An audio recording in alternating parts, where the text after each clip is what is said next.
ನಮಸ್ಕಾರ ಸ್ನೇಹಿತರೆ. ಈ ಅಬಕಾರಿ ಇಲಾಖೆ ಎಂಥ ಲಾಭದಾಯಕ ಇಲಾಖೆ ಅನ್ನೋದು ಪ್ರತಿಯೊಬ್ಬರಿಗೂ ಗೊತ್ತಿರುವಂಥ ವಿಚಾರ.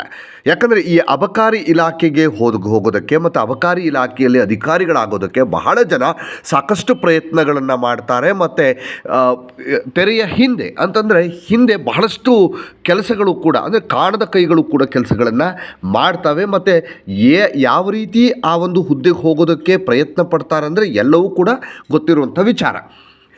ಈಗ ಈ ಅಬಕಾರಿ ಇಲಾಖೆಯ ವಿಚಾರ ಯಾಕೆ ಬಂತು ಅಂದರೆ ನಿಮಗೆಲ್ಲರಿಗೂ ಕೂಡ ಈಗಾಗಲೇ ಗೊತ್ತಿದೆ.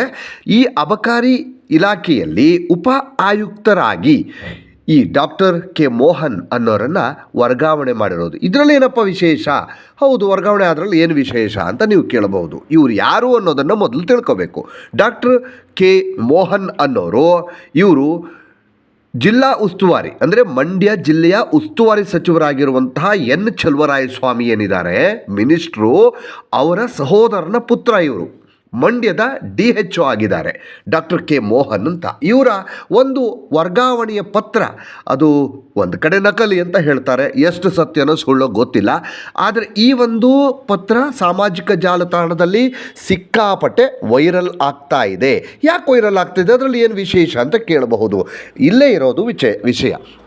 ಯಾಕಂದರೆ ನೋಡಿ, ಒಬ್ಬ DHO, ಈಗಾಗಲೇ ಹೇಳಬೇಕು ಅಂದರೆ ಆರೋಗ್ಯ ಇಲಾಖೆಯಲ್ಲಿ ವೈದ್ಯಾಧಿಕಾರಿಗಳೇ ಇಲ್ಲ ಅನ್ನುವಂತಹ ಒಂದಷ್ಟು ದೊಡ್ಡ ಕೂಗು ಕೇಳ್ತಾ ಇದೆ. ಬಹಳಷ್ಟು ವೈದ್ಯಾಧಿಕಾರಿಗಳ ಕೊರತೆ ಇದೆ, ವೈದ್ಯಾಧಿಕಾರಿಗಳು ಬೇಕು ಅಂತ ಕೇಳ್ತಾ ಇದ್ದಾರೆ. ಆದರೆ ಇಲ್ಲಾಗಿರೋದೇನು, ಒಬ್ಬ ವೈದ್ಯಾಧಿಕಾರಿಯನ್ನು ಅಥವಾ DHOನ ಅದು ಕೂಡ ಇನ್ನೊಂದು ಇಲಾಖೆಗೆ, ಆರೋಗ್ಯ ಇಲಾಖೆಯಲ್ಲೇ ಒಂದು ಕಡೆಯಿಂದ ಇನ್ನೊಂದು ಕಡೆ ಟ್ರಾನ್ಸ್ಫರ್ ಆಗೋದು ಇದೆಲ್ಲ ಸಹಜ. ಆದರೆ ಇನ್ನೊಂದು ಇಲಾಖೆಗೆ, ಬೇರೆಯದೇ ಇಲಾಖೆಗೆ, ಅದು ಕೂಡ ಲಾಭದಾಯಕವಾಗಿರುವಂತಹ ಒಂದು ಹುದ್ದೆ ಮತ್ತು ಇಲಾಖೆ ಕೂಡ, ಆ ಇಲಾಖೆಗೆ ವರ್ಗಾವಣೆ ಮಾಡಿರೋದು ಬಹಳ ದೊಡ್ಡ ಮಟ್ಟದ ಒಂದು ಚರ್ಚೆಗೆ ಗ್ರಾಸ ಆಗಿರುವಂಥದ್ದು. ಅದು ಕೂಡ ಚಲುವರಾಯಸ್ವಾಮಿಯವರ ಅಂದರೂ ಮಿನಿಸ್ಟ್ರ ಸಹೋದರನ ಪುತ್ರ ಅನ್ನುವಂಥ ಇನ್ನೊಂದು ವಿಚಾರ ಇದೀಗ BJP ಅಸ್ತ್ರವಾಗಿ ಹಿಡ್ಕೊಂಡಿದೆ.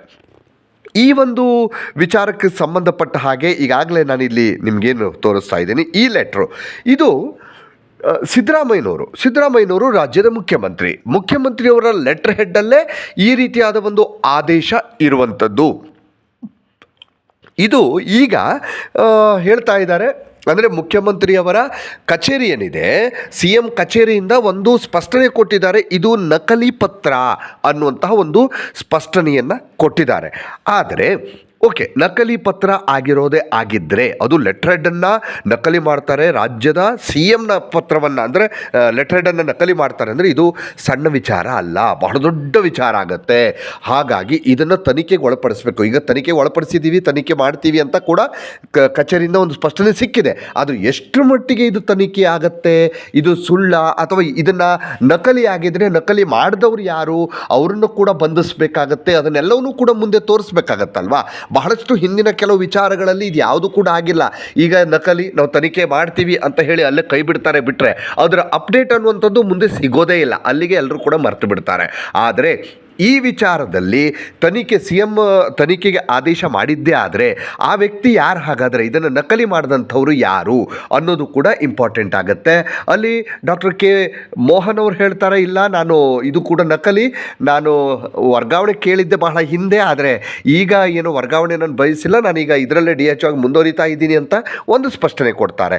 ಎಲ್ಲವೂ ಇದೇ ರೀತಿ ಅಂದರೆ ನಕಲಿ ಅನ್ನುವ ರೀತಿಯಲ್ಲೇ ಆಗಿದ್ದಿದ್ರೆ ಹಾಗಾದರೆ ಬಹಳ ದೊಡ್ಡ ಮಟ್ಟದಲ್ಲಿ ತನಿಖೆ ಆಗಬೇಕಾಗತ್ತೆ. ಆ ವ್ಯಕ್ತಿ ಅದನ್ನು ಮಾಡಿದವರು ಯಾರು ಅನ್ನೋದನ್ನು ಕಂಡುಹಿಡಿಬೇಕಾಗತ್ತೆ, ಆತನಿಗೆ ಶಿಕ್ಷೆ ಕೊಡಬೇಕಾಗತ್ತೆ. ಯಾಕಂದರೆ ಇದು ಸಣ್ಣ ವಿಚಾರ ಅಲ್ಲ. CM ಒಂದು ಲೆಟರ್ ಹೆಡನ್ನು ನಕಲಿ ಮಾಡ್ತಾರೆ ಅಂದರೆ ಮುಂದೆ ಬೇರೆ ಯಾವುದೇ ಕಾರಣಕ್ಕೂ ಕೂಡ ಅಥವಾ ಬೇರೆ ಯಾವುದೇ ವಿಚಾರಕ್ಕೂ ಕೂಡ CM ಲೆಟ್ರನ್ನು ಮತ್ತು CM ಸಿಗ್ನೇಚರ್ ಇದೆ, CM ಸಿಗ್ನೇಚರನ್ನು ನಕಲಿ ಮಾಡ್ತಾರೆ ಅಂತಂದರೆ ಇದು ಎಷ್ಟರ ಮಟ್ಟಿಗೆ ಯಾವ ಮಟ್ಟಕ್ಕೆ ಹೋಗುತ್ತೆ ಅನ್ನೋದನ್ನು ಕೂಡ ನಾವೆಲ್ಲರೂ ಕೂಡ ಆಲೋಚನೆ ಮಾಡಬೇಕಾಗತ್ತೆ.